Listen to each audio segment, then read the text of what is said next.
Bonjour et bienvenue sur le podcast Développe ton biz, le podcast qui donne la voix aux entrepreneurs du bien-être. Nous sommes tous entrepreneurs du bien-être, entrepreneurs de notre bien-être. Retrouvez au travers du podcast de nombreux sujets autour du développement et de l'épanouissement de chacun, découvrir des pratiques bien-être et celles qui te conviendraient au mieux, s'inspirer d'entrepreneurs comme toi et moi qui ont choisi de vivre de leur passion, retrouver des conseils pour entreprendre de manière éthique et alignée, s'enrichir des autres et de leur parcours, de leur vécu, de leurs expériences. On se retrouve aujourd'hui dans la seconde partie de ma discussion avec Mickaël, avec qui, dans cette partie, on va parler beaucoup plus de ses projets, de ses envies et de ce qui compte pour lui, ce qu'il veut développer à l'avenir. On parlera notamment d'accepter et accueillir ses peurs, l'acceptation de soi. Aussi, on parlera de son approche du chant, de la sonothérapie, de l'ecstatic dance aussi, et aussi ses futurs projets comme proposer des retraites de libération, de renaissance, et organiser aussi notamment des cercles d'hommes. Donc je vous laisse tout de suite avec la discussion, j'espère qu'elle vous plaira. Et alors justement, ça pourra peut-être aussi aider certains auditeurs. Tu parles donc déjà d'accepter ses peurs, de les accueillir et tout ça. Si tu devais donner d'autres conseils pour se laisser être qui l'on est vraiment. L'acceptation de soi, je dirais que c'est l'un des enjeux les plus forts chez l'être humain. Parce que généralement, quand on n'accepte pas le monde extérieur tel qu'il est, c'est qu'on ne s'accepte pas soi-même et qu'on n'en a pas conscience. Donc, je dirais pour travailler sur l'acceptation de soi, parce que c'est de ça qu'il s'agit, je dirais qu'il y a plusieurs leviers. Il y a la méditation, déjà, parce que la méditation, c'est l'observation de ce qui est. Alors, quand je parle de méditation, c'est un niveau de pratique régulier. C'est-à-dire, c'est comme un sportif de haut niveau qui a envie de participer aux Jeux Olympiques. Donc, c'est-à-dire aller tutoyer vraiment la crème de la crème dans son domaine. Il va pas se contenter de faire un entraînement par semaine. Il va s'entraîner tous les jours. Il va entraîner son corps physique. Il va entraîner son corps psychique. Donc, être capable d'accueillir et d'observer ses émotions, ses pensées, son mental. Donc, pour booster son mental et en faire non pas son bourreau, mais plutôt son allié, parce que c'est de ça qu'il s'agit finalement. La non-acceptation de soi, elle vient de la prédominance de l'ego et du mental qui prennent le contrôle en fait sur notre vie. Donc je dirais que la méditation, voilà, c'est un peu comme à l'image d'un sportif de niveau, ça demande de la rigueur, de la discipline, de la détermination. C'est ce que me disait l'un des enseignants, l'un des gourous entre guillemets, lors de la retraite Vipassana, parce qu'on pouvait aller les voir et discuter avec eux à la fin de chaque méditation. Donc on s'assied face à eux, on partageait nos ressentis, on pouvait poser des questions. Et moi, je disais, je comprends pas, j'ai des douleurs parce qu'il fallait rester assis en tailleur pendant 10 heures par jour, ce qui m'était impossible jusqu'alors. Et il me disait que la méditation, c'était pas quelque chose de récréatif ou de la relaxation, c'est un entraînement de l'esprit qui demandait de la détermination. C'est pas la même chose que de la motivation. La motivation va faire appel à un résultat à court terme. Voilà, je vais aller courir seulement si je perds 2 kilos dans la foulée et que du coup, je deviens et que je me mets à avoir la ligne. Non. Alors que la détermination, c'est du travail sur le long cours. Un peu comme un marathonien. C'est vraiment sur des longues distances. Et donc, l'acceptation, pour moi, passe par l'observation de tout ce que l'on est, de tout ce que l'on ressent dans son corps physique et dans son corps psychique. Par contre, ça ne se fera pas du jour au lendemain. Ça ne va pas se faire en une semaine ou 2 semaines. Au bout de 3 semaines, un mois, vous pouvez commencer à sentir des prémices, des changements chez vous, mais c'est l'observation sans jugement. Après, je dirais qu'il y a la place de l'ego, que l'ego peut occuper en chacun de nous. L'ego, c'est pareil, c'est un vaste sujet. Ça peut être, enfin, pour certains, c'est considéré comme la plaie de notre société, comme le fléau de nos sociétés, parce qu'il y a des égos, il y a l'ego au niveau individuel, et il y a l'ego aussi au niveau collectif, à travers des nations, des communautés religieuses, des groupes de parole, etc. Donc, il y a des égos sur tous les plans. Donc, l'idée, c'est vraiment de réussir à capter l'ego et toutes ces formes de manifestations en soi et de ne pas le laisser contrôler sa vie. Donc, ça peut passer par, une fois de plus, par la méditation, par le yoga, par le coaching, par les états modifiés de conscience, les états chamaniques, les états de conscience chamaniques, avec ou sans prise de plante, peu importe. On peut aussi avoir des expériences incroyables juste au tambour, par exemple, avec la sonothérapie. Donc voilà, j'essaie de faire court, mais c'est comme c'est un sujet qui est passionnant et qui est en même temps complexe. Le fait de s'accepter, aujourd'hui, ce qu'il faut, c'est se dire, c'est simplement avoir confiance en la vie, des clés, des solutions pour mieux s'accepter et trouver de la paix et de la sérénité intérieure. Il y en a. Il faut simplement euh, lâcher prise et s'ouvrir à des champs qui nous étaient inconnus jusqu'alors. Moi, j'ai des copains qui, à côté, ont des problèmes d'addiction. Ils restent bloqués dans leurs croyances, dans leurs schémas mentaux, dans leur conditionnement. Et quand je leur parle un peu de spiritualité, tout de suite, ils se renferment Ouais. comme une coquille. Donc, je cherche pas à les convaincre, simplement de lancer des petites Fan. perches comme ça. Si je sens qu'effectivement, ils ont fait le tour des thérapies, on va dire, traditionnelles, classiques, conventionnelles. Après, c'est la liberté, la conscience de chacun de s'ouvrir à ce champ d'horizon nouveau. Mais ce qui est sûr, c'est que si on est en confiance et qu'on a suffisamment d'amour pour soi et la curiosité d'expérimenter d'autres choses, voilà, les possibilités sont infinies. Euh, parce que l'univers, la vie n'est qu'amour et que lumière, et elle nous offre tout ce dont on a besoin pour être heureux. Ce qui pourrait nous entraver ce chemin-là, c'est nous-mêmes en fait et nos barrières mentales et nos croyances. Voilà, les limites qu'on se pose, enfin les limites qu'on peut rencontrer sur la route, c'est les limites qu'on se crée soi-même. Et tout le monde le dira, hein, notamment dans l'univers, si on peut parler d'univers, du bien-être ou de la spiritualité, les seules limites qui existent dans la vie, c'est des limites que l'on se pose, que l'on se crée, Mm. et qui vont se matérialiser par des problèmes d'argent, des problèmes de santé, par de l'isolement. Donc, quand on est dans cet état d'esprit-là, c'est-à-dire un état d'esprit relativement négatif et de victimisation, bah forcément, ce qu'on va ressentir, ça va se refléter, se matérialiser dans le monde extérieur Ouais. et dans tout ce qui va nous arriver. Si j'envoie à l'univers, à la vie, une onde positive, une vibration positive, l'univers va simplement naturellement me le renvoyer. Par contre, si dans ma tête, dans mon corps, je suis convaincu que j'ai pas de chance, que je suis la victime du système ou de telle ou telle personne, bah, Mm. l'univers va me renvoyer matériellement dans ma vie, dans mon quotidien, la preuve de mes croyances, de mon ressenti, de mon état d'esprit.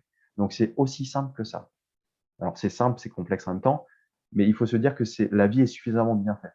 Il n'y a pas la vie, elle n'est pas là pour juger, pour donner des bons points si on fait des bonnes actions ou des mauvais points si on fait des mauvaises. Simplement, c'est un jeu comment dire, c'est un jeu en écho, en fait. C'est-à-dire que si j'émets une vibration positive, bah, la vie va me renvoyer une vibration positive et inversement. C'est aussi simple que ça. Donc après, il faut essayer de choisir son camp. Est-ce qu'on a envie de vibrer haut avec de l'amour et de la lumière et prendre soin de soi et ça, et s'accepter? Mm. Ou est-ce qu'on préfère rester bloqué dans ses schémas, dans ses croyances et en ayant peur de changer? Voilà. Yes. Et Complètement. dans tout ce que je dis par rapport à ça, il n'y a aucun jugement. Je sais que c'est pas forcément donné à tout le monde de prendre conscience de tout ça et de décider de changer, mais sachez simplement que toutes les solutions sont possibles. La vie nous offre toutes les possibilités pour nous sentir en paix et pour guérir, tout simplement. Voilà. Il faudrait juste, à un moment donné, accepter de lâcher prise et de perdre le contrôle. Complètement. Tu parlais plusieurs fois de la sonothérapie, des bains sonores. On en a parlé aussi un petit peu avant de commencer cette discussion. Euh, Quel est ton rapport au son, aux instruments de musique? Comment tu vois ça? Comment tu les utilises peut-être? Alors, moi, j'ai toujours été très porté par la musique. Ok, J'ai commencé à prendre des cours de chant il y a un peu plus de 10 ans. ok. Euh, j'ai réussi à dompter mon ego qui me disait non, non, mais tu sais pas chanter, tu chantes faux, le regard des autres, Ouais, les etc. croyances, ouais. Voilà, parce que j'avais pas fait de musique, j'avais fait beaucoup de sport depuis petit, mais peu de musique, et pour autant ça m'attirait. J'ai toujours beaucoup aimé regarder les émissions, tu sais, les télécrochets sur Nouvelle Star, la Starac, etc. Parce que je trouvais ça, au-delà de ce qu'ils vivaient entre eux, je trouvais ça beau, cette forme de mise à nu d'une personne qui fasse un certain nombre de spectateurs, de téléspectateurs sont capables de se mettre à nu et de partager ce qu'ils sont, Mm.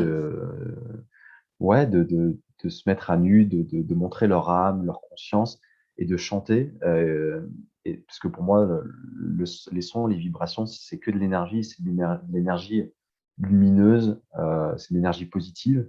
Alors, je parle dans le cadre de la sonothérapie, hein. Yes. Quand on va en ville et qu'on entend des klaxons et Ouais. des bruits de voiture, c'est pas la même type ce sont pas les mêmes types de vibrations. Mais donc, tout ça pour dire que j'ai été quand même bercé pas mal par la musique. Et puis, de fil en aiguille, après le chant, bah, il y a eu cette formation tout récemment, formation yoga du son et des vibrations avec Axel. Axel Sun, sur Toulouse, qu'on a faite avec Jade. Et là, en fait, c'était un révélateur. C'est-à-dire qu'on a découvert tout un tas d'instruments. Et j'étais comme un enfant, en fait, qui découvrait des sonorités, des tonalités différentes, des façons de manipuler les instruments, l'effet que ça pouvait avoir, confortable ou inconfortable sur les différentes Mm. personnes. Et du coup, ça m'a intrigué. Et puis, en fait, ni une ni deux, on n'a pas perdu de temps avec Jade dès qu'on est rentré. On a acheté harmonica, ukulélé, des bols de cristal, des bols himalayens, des flûtes amérindiennes.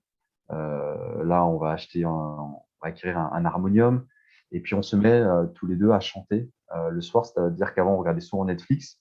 Et Ouais. puis, de fil en aiguille, nos programmes du soir ont changé. On a commencé davantage à regarder des chaînes comme Inres TV ou Tistria qui évoquent des sujets sur l'ésotérisme, sur la spiritualité, sur la conscience, sur la psychothérapie, etc. Et en même temps, on alternait aussi avec des bains sonores, c'est-à-dire qu'avec Jade, on se fait parfois, on prend les instruments, on met de la musique, on joue du handpan, on joue du tambour, etc. Et donc voilà, aujourd'hui, ça rythme vraiment nos vies. Ça nous fait du bien et ça fait du bien aussi aux gens avec lesquels on partage ça. Et voilà, et tout est vibration, tout n'est qu'énergie. Et donc forcément, ces belles tonalités vont avoir des effets positifs sur le corps, voilà, Je et sur comprends. l'esprit. Justement, j'allais te demander comment Sacha voit ça, le fait que vous ayez plein d'instruments aujourd'hui, que vous jouez plein d'instruments. Il doit être en pleine exploration aussi, lui. Il est en pleine exploration. Après, il est à un âge où il passe très rapidement d'un sujet à Ouais, l'autre, d'un jouet à l'autre. Il a lui-même ses petits instruments. Il a un petit tambourin, un petit harmonica, une petite flûte. Bon, il préfère utiliser ceux de papa et maman parce qu'ils bien sont sûr. plus beaux, plus grands. Et puis, comme il n'a pas trop le droit d'y toucher, forcément, ça suscite sa curiosité. Donc là, il est plutôt en mode petit enfant qui vit sa vie, qui prend, qui essaye et voilà, qui se met à essayer autre chose. Maintenant, ce qui est sûr, c'est qu'il vibre. Enfin, en tout cas, il évolue dans ce niveau dans ce type de vibration, Ouais. d'énergie. Et donc, il est fort probable qu'il soit réceptif en grandissant et qu'il ait envie d'explorer. Après, ce sera lui d'en décider. Bien sûr. Mais voilà, on a un fils qui est totalement, comment dirais-je, en osmose avec tout ce que l'on vit et ouais, qui nous regarde qui nous observe avec son regard d'enfant. Et voilà, non, c'est juste beau. Tout est harmonieux en fait. Complètement. Euh, dans vos prochains projets, c'est la retraite chamanique. Oui. Comment, comment ça va se passer? Si tu devais nous présenter un petit peu cette retraite, comment vous l'avez organisée, de quoi elle va être constituée, elle a quel but, entre guillemets? Ok. Ouais, présente-nous un peu la retraite. Alors en fait, donc moi j'ai expérimenté la retraite en octobre. Jade l'a faite, elle, de son côté en décembre. Parce que l'idée, c'était pour une première retraite, c'était de pouvoir le vivre séparément, chacun de son côté, parce qu'il faut Mm. être euh, totalement disponible pour sa propre personne. Ouais, S'il y a une personne à laquelle on tient, que l'on aime à côté, que l'on peut voir en souffrance, en tout cas apparente, ouais, par la purge, par des états modifiés de conscience assez intenses, on peut justement se détourner de son propre travail, de sa ouais. propre exploration. Donc l'idée, c'était de ne pas se court-circuiter, donc on l'a fait individuellement. Et en fait, Jade, quand elle est sur la fin de la retraite, le guide chamanique lui a tout simplement proposé, demandé si elle serait intéressée pour organiser des événements avec eux. Ok. Il y a dû avoir une connexion très très forte, forcément. Et donc, ils ont échangé leurs numéros. Et puis après, on a discuté avec lui. Et on est tombé d'accord sur le fait de travailler ensemble. On a fixé une date, donc en avril. Et donc, comment ça va se passer? Donc, ça va être 4 jours, 4 nuits. Donc, l'idée, c'est de se retrouver le mercredi avec l'ensemble des participants. On va organiser un breathwork holotropique, on va faire un bain sonore, un peu de méditation, certainement une ecstatic dance également, parce que Yes. c'est des choses qu'on apprécie et qui ont montré justement les effets positifs que ça pouvait avoir. Je peux peut-être faire une petite parenthèse Vas-y, vas-y. euh, un peu intime pour la personne, mais je ne vais pas dévoiler son identité. Jade a donné une formation de yoga il y a 3 semaines où elle a proposé un cours d'ecstatic dance qui est assez original, parce qu'aujourd'hui, les formations de yoga, tu ne trouves Mm. pas d'ecstatic dance ou de bain sonore, mais elle l'a fait à sa sauce et je trouve ça super chouette. Et en fait, il y avait une des participantes qui avait la croyance, le sentiment d'être ménopausée depuis plusieurs mois, parce qu'elle n'avait plus ses règles. Et depuis 9 mois, ça faisait. Et en fait, elle a fait l'ecstatic dance Et au bout de 3/4 d'heure, de par justement son état modifié de conscience à travers l'ecstatic dance, elle s'est remise à avoir ses règles, alors qu'elle pensait ne plus les avoir, elle pensait être en ménopause. Et donc, du coup, elle a été juste, waouh, Mm. ébahie par justement ce phénomène incroyable, presque du domaine du miracle, qui a pu débloquer certainement des blocages inconscients. Genre, c'est ce que je disais tout à l'heure par rapport au Ouais. coaching. On va venir justement questionner des blocages inconscients. Parce que souvent, ce qui ne va pas dans le corps physique, ça vient à la base de la psyché humaine. Donc, soit des émotions refoulées, soit du mental. Mm. Donc voilà, je ferme la parenthèse là-dessus. Ça pour dire que voilà, juste une ecstatic dance peut Ouais. débloquer des choses quand même très très profondes. Et donc ça, c'est vraiment la première partie de la retraite. Et ensuite, il restera 3 jours où là, il y aura l'arrivée du guide chamanique avec sa femme et son assistant. Et donc là, il y aura 3 cérémonies avec les plantes, cérémonies nocturnes et diurnes aussi sur des médecines différentes. Et pour répondre à ta dernière question, le but, c'est d'essayer de propager, déjà nous, de continuer à travailler aussi avec nous-mêmes, avec Bien ce sûr. type d'approche, avec les plantes, et de partager ça avec des personnes qui en ont les moyens, qui sont prêtes à investir, Mm. je dis qu'ils sont prêtes à investir, bien évidemment dans l'intention, mais également d'un point de vue financier, parce que c'est pas donné à tout le monde. Et c'est ce que je disais aussi avec ma compagne, c'est que j'aimerais à terme proposer aussi des choses à des personnes qui n'en ont peut-être pas les moyens financièrement, mais qu'elles puissent aller explorer ce type d'expérience, ce type de voyage, parce que c'est incroyable et ça ne devrait pas être réservé uniquement à des gens qui ont plus de moyens financiers. Ouais. Pour l'instant, ça reste très inédit. C'est pour ça que ça a un certain budget, parce qu'il Mm. faut payer les plantes, les guides, etc. Bien sûr. Mais l'objectif, c'est de pouvoir partager ça et d'essayer de permettre à des personnes de guérir, de soigner des blessures profondes, et puis surtout d'être dans une meilleure acceptation d'elles-mêmes et de comprendre que il n'y a pas que la réalité physique, il y a quelque chose de plus fort et de plus puissant, et que si on vibre haut, forcément, la vie va nous renvoyer des choses ultra positives et davantage de raisons d'être heureux et d'être en paix avec soi-même. Voilà. Ok, trop bien. Est-ce que tu as ou vous avez, comme tu as dit tout à l'heure que tu aimerais bien aussi créer pas mal de choses avec Jade, des projets après cette retraite-là, des choses sur lesquelles tu aimerais continuer de travailler Bien sûr. Alors, on organise également une retraite, j'allais dire de yoga, mais c'est pas que du yoga dans le sens pratique et méditation, respiration. On organise ça à Osgore en mai. Et en fait, ça fait écho au fait que je vais me former. Jeudi, là, je pars en Normandie pour me former sur un 200 heures de yoga. Donc, c'est ma première formation Ok. initiale de yoga. Ouais. Et donc, l'idée, c'est d'être complémentaire et de pouvoir aussi suppléer Jade sur l'accompagnement, l'encadrement de cours de yoga Mhm. dans le cadre de retraite.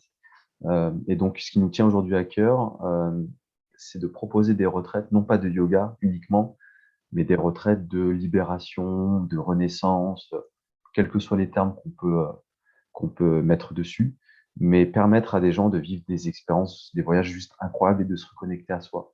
Donc, à travers la méditation, à travers le yoga physique, postural, à travers des exercices de breathwork holotropique, à travers du bain sonore, à travers des expériences chamaniques au tambour, notamment, ce genre de choses. Voilà. Donc, Ok. oui, on a plein de projets, plein d'idées. On continue de se former. On continue d'enrichir aussi notre panel Bien d'instruments, sûr. voilà, pour pouvoir diversifier aussi les types de voyages qu'on pourra proposer. Et après, voilà, on a aussi dans le but d'ici la fin de l'année, de partir faire un voyage en Amérique centrale ou en Amérique du Sud pour aller s'imprégner aussi, voilà, des médecines, on va dire ancestrales, de voir comment le chamanisme est pratiqué là-bas. Donc, voilà, un joli programme en perspective. Ok, trop trop bien. Le podcast s'appelle Développe ton biz. Ça Ouais. veut dire quoi pour toi, développer son business? Développer son business, à mon sens, c'est réussir à combiner à la fois le côté réussite financière, parce que quand on cherche à développer un business, on cherche à vivre de son business Ouais. et donc à vivre et à vibrer de son business. Donc il y a la réussite, on va dire l'aboutissement financier à terme et le fait d'être en totale harmonie avec ce que l'on va proposer dans notre activité. Donc, c'est-à-dire vivre de sa passion. Alors ça, c'est l'idéal, bien évidemment, de pouvoir en vivre pleinement, c'est-à-dire d'un point de vue de l'énergie, de l'intention et aussi d'un point de vue financier.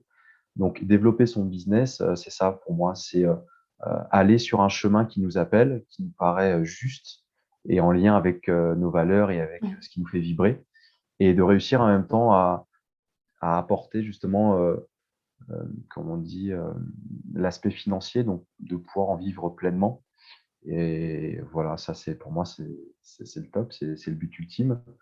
On n'en est pas encore là avec Jade, on y travaille. Moi, pour ma part, je continue d'exercer en tant que commercial indépendant. Je travaille avec des copains, donc là, aujourd'hui, je suis à mon compte. En coaching, c'est pareil, je continue à développer tout ça en autonomie. Donc l'idée, c'est de pouvoir combiner à la fois une activité qui est plus alimentaire d'un point de vue financier Mm. et d'autres activités qui sont autrement alimentaires, mais qui vont venir me nourrir d'un point de vue mental, émotionnel, d'un point de vue spirituel. Voilà, pour moi, c'est ça le fait de développer son business. Ok, trop bien. Merci pour cette conclusion de podcast. Où est-ce qu'on peut te retrouver? Où est-ce qu'on peut me retrouver? On peut me retrouver dans les Hautes-Pyrénées, Ouais. physiquement. Mais sinon, sur Instagram, Instagram, le nom, c'est Réveillez-vous. Donc, avec un point entre le R et le E. Ça fait la double sens Réveillez-vous Yes. et Éveillez-vous. Sinon, en tapant Mickaël Vasic, VASIC sur Instagram, on peut me retrouver. Voilà, principalement. Après, j'ai un site dédié au coaching, mais qui est plus une vitrine, donc je ne vais pas forcément le préciser. Mais voilà, principalement sur Instagram, je suis en plein développement de mon Tu profil, comptes. Ouais. du réseau, de mon compte Instagram, avec l'aide de Jade, fort heureusement. Voilà, grosso modo, où est-ce qu'on peut Ok, me retrouver. trop bien. Je mettrai ça dans les notes du podcast. Je te remercie pour cet échange. C'était vraiment très enrichissant, très intéressant d'avoir aussi ton approche, même de tout ce qui est chamanique, parce que pour le coup, j'ai jamais vraiment eu ça. Donc, c'est trop, trop cool. Et, euh, et ouais, merci beaucoup. Bah, merci à toi, Lucille. C'était un grand plaisir de pouvoir partager ça et de répondre à tes questions. Merci pour ce que tu fais, en tout cas, et continue comme ça. Merci. Merci. J'arrêterai le podcast ici. C'était très intéressant. Vraiment, comme je te dis, côté rituel chamanique. Alors, oui, j'ai eu Steven, mais là, ça permet d'enrichir et puis c'est encore différent. Donc, trop, trop cool. Je te remercie. C'était super intéressant. Bah, merci à toi. C'était chouette. Et puis, bah, continue comme ça, hein. C'est cool de pouvoir partager, de rencontrer des gens, d'interviewer. Et puis, toi, ça Ouais, t'enrichit aussi. ouais, complètement. Et puis, moi, enfin, nous, ça nous permet aussi de partager. Et puis, peut-être d'interpeller ou d'éveiller d'éveiller les consciences de certaines personnes qui auraient encore des doutes Ouais, ou qui auraient des peurs. C'est pour ça que j'insistais sur le fait qu'aujourd'hui, on a toutes les solutions à notre disposition, toutes les clés pour bien sûr. trouver des réponses à nos questions. Mm. Il faut juste s'ouvrir à des champs voilà, qui nous sont inconnus et avancer en confiance. Donc, merci pour toi. Voilà. Merci. Donc voilà, déjà à la fin de notre discussion. En discutant un peu après avec Mickaël, il m'a parlé notamment de certains projets dont je voulais vous partager une petite partie de la discussion. Je pense que ça intéressera certaines personnes d'entre vous peut-être. Bon, en tout cas, toi, éclate-toi bien avec ta formation là, de yoga. Ça Ça va va être... être, ouais, ça va être intense. Ouais. Je suis le seul homme Ok. au milieu d'une quinzaine de femmes. Ouais, ça va être intense. Ça, c'est pareil. Ça peut être aussi un sujet. Pourquoi aujourd'hui les hommes, pourquoi, enfin, on voit une prédominance des femmes dans Mm. les retraites de yoga, dans le bien-être, dans la spiritualité, parce qu'il serait grand temps aussi que les hommes s'ouvrent à ça. Ouais, C'est en train, hein, ça évolue, ça change, ouais, ouais. mais ça prend du temps quand même. Et ça, c'est aussi un sujet qui m'interpelle et sur lequel j'aimerais bien me pencher. Donc, d'ailleurs, je vais organiser, ouais, j'aurais pu en parler, mais je vais organiser un cercle. Je ne sais pas si tu as déjà entendu parler des cercles de femmes, Ouais. voilà, ou des retraites dédiées aux Mm. femmes qui se Ouais, retrouvent, ouais. etc. Mais moi, je veux faire la même chose pour les hommes. Ok. Voilà, ça me tient à cœur. Et puis Jade va m'aider à organiser ça, donc c'est chouette. Trop cool. C'est chouette, c'est chouette. Mais ouais, tout ça pour dire que la retraite de yoga, formation de yoga, ça va être quelque chose, ouais, ça va être intense. Mm. Ça va être Ouais, non, cool. ouais, sur plein de niveaux, je pense. Ah ouais, sur beaucoup de niveaux, ouais, tout à fait. Ok, bah trop bien. Bah ouais, éclate-toi et Bah ouais, merci. j'espère que cette discussion avec Mickaël vous aura donné des outils, des conseils, des idées pour comment développer votre bien-être, développer peut-être votre acceptation de vous, comment et vers quoi aller. En tout cas, si le podcast vous a plu, je vous invite vraiment à le partager autour de vous, à me taguer sur les réseaux sociaux et à le noter de 5 étoiles sur Apple Podcast. Je vous invite aussi à me retrouver sur les réseaux Lucille Sénécal sur Facebook ou @journal.exploration sur Instagram. Et on se retrouve dès la semaine prochaine avec un nouvel invité. Belle semaine!